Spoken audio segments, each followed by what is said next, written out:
What should we make for the New Year's feast?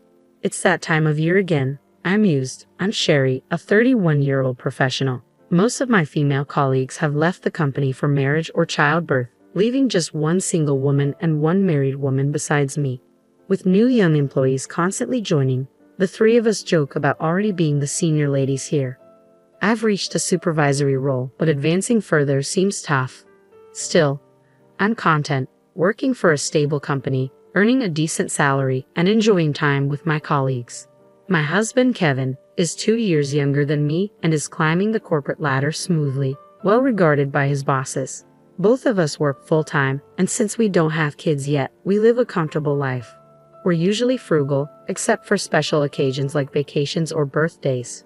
Neither of us is into brand name stuff, and we don't have many material desires, preparing for the possibility of having a child and enjoying life together. If we don't have children, we'll save money and live happily regardless. As soon as Halloween ended and the city transitioned to Christmas decorations, I started thinking about the new year. Every year, Kevin and I prepare a New Year's feast and drinks to bring to my in-laws. Somehow, this has become the norm. The first New Year's after we got married, my mother-in-law asked me to pick up a ham she had ordered. It turned out she hadn't paid for it yet. I brought her the ham, but she didn't mention the money. I assumed she would settle up later, but that never happened. When my husband casually asked her about it, she said she was busy and would handle it later. Then, when my husband wasn't around, she remarked, "You can at least pay for the ham, right? After all, we are the ones preparing for New Year's here." I wouldn't have minded paying, but the way she said it without even a thank you was irritating. We had already bought drinks and snacks as she had requested, and even brought New Year's gifts. It's an hour away by car, so I can't stay overnight. I wondered what preparations were actually needed. If she had said she was making a homemade feast, I would have been impressed, but she had just bought everything from the store, and there were no New Year's decorations. I convinced myself that hosting is hard work and decided to let it go. The following year, my mother-in-law asked us to bring not just drinks and snacks, but also the entire New Year's feast. We complied, thinking it was only a few times a year that we visited my husband's parents. When we arrived, his sister and her husband were there too. They ate so much that it was no wonder they were that size. The feast disappeared in no time, and I barely got any. "Next time bring more, we are here for 3 days. This isn't enough," my mother-in-law said. "Oh, this seems a bit scant, don't you think? Make sure to bring more next time," my sister-in-law added. I gave a non-committal nod, overwhelmed by their energy. My husband gave me an apologetic look. You see, my sister-in-law and her husband never bring gifts when they visit, not even for New Year's. They gulp down drinks like water, never even bringing a can of beer, and don't give anything to our parents or us. On the contrary, I always prepare New Year's gifts for my in-laws and my sister-in-law's family. According to my husband, his mom has always spoiled my sister-in-law, taking her everywhere and buying her anything she wanted. Maybe that's why they think they don't need to bring anything. I'm also surprised at how nonchalant my brother-in-law can be about it. They relax without bringing a gift, indulge in the food and drinks we prepared, and don't offer to help clean up. I couldn't imagine being so inconsiderate, and my husband would certainly offer to help if we were at my parents' house. "Just relax and sit," my mom would say. But I appreciate my husband's willingness when he asks, "Is there anything I can do?" Last New Year's, we received a shipment of crabs from relatives in Alaska. Knowing there was too much for just us, we brought some to my in-laws, where it became an instant hit. "You've really outdone yourself, sis. This crab is amazing," exclaimed my sister-in-law, ecstatic, anticipating they would devour most of it. I brought the crabs still in their shells. Peeling crabs is a skill I've honed since childhood. My relatives used to send them to my parents. As we gathered around the dinner table, I swiftly peeled crabs for my husband and myself. My mother-in-law and sister-in-law's family, less accustomed to the task, struggled to keep pace. Eventually, my mother-in-law urged my father-in-law to speed up his peeling, and my sister-in-law reached over to our plates. "You're so good at this. Could you put some on my plate next?" she asked. Without protest, I became the designated crab peeler for my sister-in-law and her husband, even when my husband remarked, "You're not children. Peel your own." They paid no mind. To make matters worse, not a single thank you was uttered. Later, as if they truly enjoyed it, they even mentioned, "Can't wait for more crab next year." Yet, according to my mom, this season's catch wasn't good. For this year's New Year's feast, I had a particular idea in mind. "Hey, what do you think?" I showed my husband a catalog.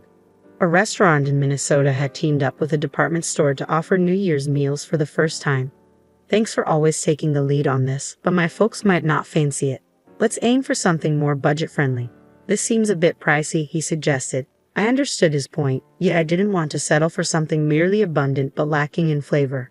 You never know what snide comments might arise, and I wanted my reserved father-in-law and kind-hearted husband to enjoy a delicious meal. Despite my frustrations with my mother-in-law and sister-in-law, it was New Year's, after all. If it resulted in a good time, then all the better. That sentiment lingered as I shared some good news with Kevin. The Minnesota restaurant preparing this New Year's feast was where a friend Mary had tied the knot. Remember her wedding? I asked him. Ah, Sherry's best friend from high school. She came all the way from Minnesota. Yeah, I'd love to visit her restaurant someday. So this department store has been trying to get me on board for 2 years to supply them with New Year's dishes. Turns out they're a bit anxious, so they're offering a 30% discount to family. Oh, really? So we're included in that deal? Yes, she said it's a special offer, and it's not just about the discount. They're also looking for feedback, so we'll fill out a survey afterward. Got it. Well, let's make the most of it for this new year. And then came New Year's Day. The feast, drinks, and snacks were all packed and ready to go. The takeout boxes for the feast were nearly double the usual size, thanks to Mary, who mentioned they offered extra large ones. The whole package weighed almost 13 pounds, requiring careful handling to load into the car. Remembering last year's traffic jam, we opted to leave early. The roads were clear, and we arrived sooner than expected. As we rang the doorbell, my father-in-law greeted us warmly. We exchanged New Year's wishes and stepped inside, but my mother-in-law was conspicuously absent. She might still be sleeping, my father-in-law apologized. I called her, but she hasn't come down. Is she not feeling well? I inquired. No, it's not that. It wasn't the crack of dawn, but here we were, all set to celebrate New Year's, and she was still asleep after asking us to prepare everything. I couldn't help but feel irritated. Exchanging frustrated glances, we sighed, realizing that complaining wouldn't change anything. I took over making coffee for my father-in-law. I knelt in the spot where everything had been, a routine my mother-in-law always requested of me. My sister-in-law likely had no clue about this tradition. Unlike my mother-in-law and sister-in-law, my father-in-law exuded calmness. Conversations with him were always reassuring. My husband, gentle and comforting like his father, seemed to take after him. They even shared a striking resemblance in their smiles. As we sipped tea with my husband and father-in-law, a rare sense of ease settled over me at my in-laws' home. That moment, I decided to let my father-in-law, who seldom received proper appreciation, enjoy the New Year's feast. I began unpacking the oversized take-up boxes, and my husband quickly fetched plates. This spread looks extravagant this year, Sherry. I'm sorry you're always the one doing all the work, my father-in-law remarked. Don't worry about it, father-in-law. This is a special New Year's feast from a restaurant in Minnesota, I replied. Wow, that sounds wonderful. With all this food, I'll have to give you a proper thank you this year, he said appreciatively. Both my husband and I exchanged bewildered glances. My father-in-law mirrored our confusion with a puzzled expression. About 10 minutes later, "Oh, Kevin, you're already here." Heavy footsteps echoed on the stairs as my mother-in-law emerged, appearing larger than when we last saw her during the summer. We were in the midst of exchanging New Year's greetings when we heard a car pull up outside. It seemed my sister-in-law and her family had arrived. "Mom, we're here." My stepsister burst through the front door with excitement. "Happy New Year." I greeted her warmly, but she skipped the pleasantries and eagerly asked, "Hey, did you bring it this year too?" Her eyes sparkled with anticipation. I bit my tongue, holding back my thoughts, and redirected my focus to the New Year's feast. This year I ordered some special New Year's dishes like Willy Bird turkey from Minnesota, I announced. Immediately, both my mother-in-law and stepsister expressed disappointment, chiming in with a disapproving, "What? No crab? It's New Year's. There should be traditional dishes like crab or oysters." I was taken aback by their reaction. I had gone to great lengths to prepare this feast, and not a single word of thanks was uttered. I had carefully selected quality dishes, even opting for larger portions knowing how much they eat. My patience was wearing thin. Remembering my earlier conversation with my father-in-law, I was about to respond when my sister-in-law casually sat down and started eating from the plate I had set aside for him. "Well, I'll taste test it for now," she remarked, her husband joining her. Was basic etiquette a foreign concept to these people? Let's dig in. It looks delicious. My mother-in-law joined in eagerly. This roast turkey is amazing. And look at the size of that lobster. Not bad at all, she added as they quickly devoured the food. Dad, Sherry, let's eat too, my husband suggested, sensing my attention. I took a deep breath and decided to stay calm. My father-in-law hadn't started eating yet, and I wanted him to enjoy the meal before it disappeared. I also looked forward to sharing our impressions with our close friend Mary. Just as I reached for the roast turkey, my stepsister swooped in and snatched it away. Hey, I exclaimed, frustrated. I had reminded her countless times not to take other people's food, but it seemed she never learned. Well, I don't think so. Are you hungry too, sister-in-law?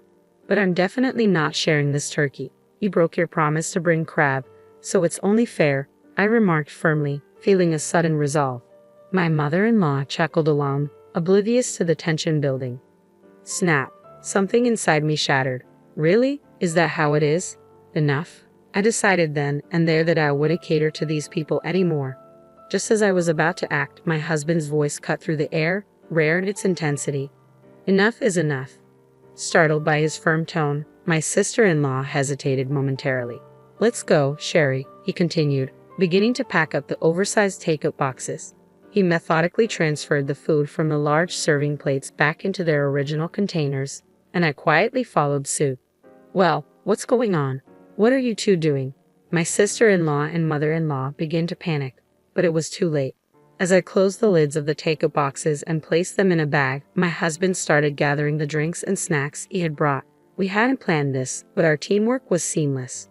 All that remained was to load everything into the car.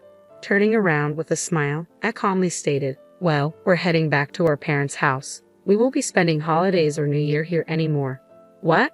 My mother-in-law and sister-in-law were taken aback. That's how it is, Dad. I'll keep in touch, my father-in-law nodded silently. As we prepared to leave with our belongings, my mother-in-law and sister-in-law protested. Oh wait, why are you taking everything? You can leave if you want, but leave the food. Sherry, is this how you treat your husband's family? Kevin is so kind-hearted. He would never do something like this. What have you been telling him? They were being hypocritical, and I couldn't let it go unaddressed. I looked directly at my mother-in-law. Mother-in-law, as I mentioned earlier, this year's New Year's feast was ordered from a restaurant in Minnesota. So what? Don't you care about the cost? Why should I? You guys bought it, so it's none of my business, I retorted firmly. Then where did the money that my father-in-law provided go? I pressed, sensing a shift in the atmosphere. What? My mother-in-law gasped, her hand instinctively covering her mouth. It dawned on me that every year my father-in-law had been offering money for the meals we brought, yet we never accepted it. Where had that money gone? My mother-in-law's expression paled, realizing she had been caught in her deceitful act. What are you talking about? She stammered, attempting to deflect. Are you still going to pretend you don't know? We were utterly shocked when my father-in-law told us, I exclaimed, frustration clear in my voice. My father-in-law looked equally stunned. It was only when he noticed our confusion that he realized we had never received any money from him. He had allowed his wife and daughter to mistreat us, thinking he was covering the expenses. Despite us bringing the food, my mother-in-law and sister-in-law had arrogantly consumed it, assuming it was paid for by him. What's happening? I've been giving you both extra money every year, even for transportation, haven't I? My normally mild-mannered father-in-law's voice rose in disbelief. Oh well, you see. My mother-in-law faltered, her eyes shifting nervously. Do you understand how much effort it takes to select and bring the food every time? Just moments ago, you were still asleep, I pointed out sharply. Well, she stammered, clearly caught off guard. Every New Year's, we strive to please everyone. It's not merely about the money. What truly stings is the absence of gratitude, I continued, my frustration mounting. Oh, my mother-in-law muttered, and my sister-in-law looked visibly uneasy beside her. My suspicions grew stronger. You were aware of the money Dad set aside, weren't you? In fact, you've been using it for your own purposes. I had struck a nerve. Considering how much my mother-in-law favored her, it seemed entirely plausible. What are you talking about?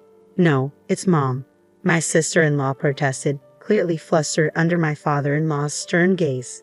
It was clear there was nothing more to discuss here. Let's go, Sherry, my husband urged. Okay, goodbye, I replied tersely. We packed our belongings into the car and drove away without a second glance back.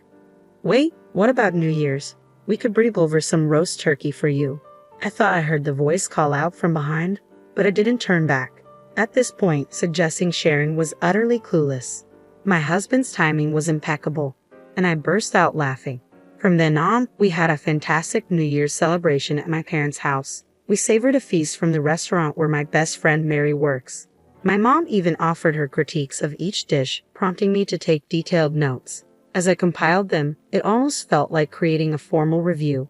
We included these notes with the survey we received and were pleasantly surprised by an unexpected gift. Mary's family appreciated our thorough feedback and found our diverse tastes intriguing. They even extended an invitation to their renowned restaurant in Minnesota.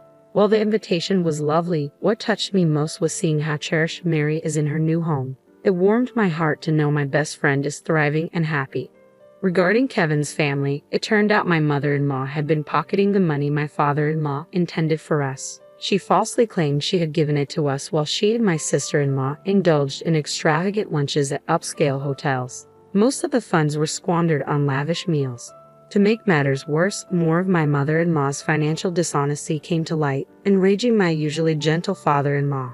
She had underestimated him, assuming he wouldn't take issue with it. Now, she is facing the prospect of divorce. I was taken aback by this revelation about my typically calm and kind father-in-law. Perhaps it was his very nature that led him to be unforgiving about withholding money from his son and daughter-in-law. Basic courtesies like expressing gratitude and offering apologies were absent in my mother-in-law and sister-in-law's behavior. If only they had greeted us with a smile and a simple thank you. In hindsight, if we could have all enjoyed the meal together, the money wouldn't have been an issue. Despite their modest income, my sister-in-law and her husband had been living beyond their means, relying on my father-in-law's financial support. Now, he's made it clear he won't give them another cent. As my husband recounted all this, he asked me, "Hey, I still want to maintain a good relationship with Dad. Is that okay with you, Sherry?" "Absolutely," I replied without hesitation. It's a shame we couldn't share our New Year's feast with him. Oh, since we received that invitation, how about we bring him along when we visit the restaurant?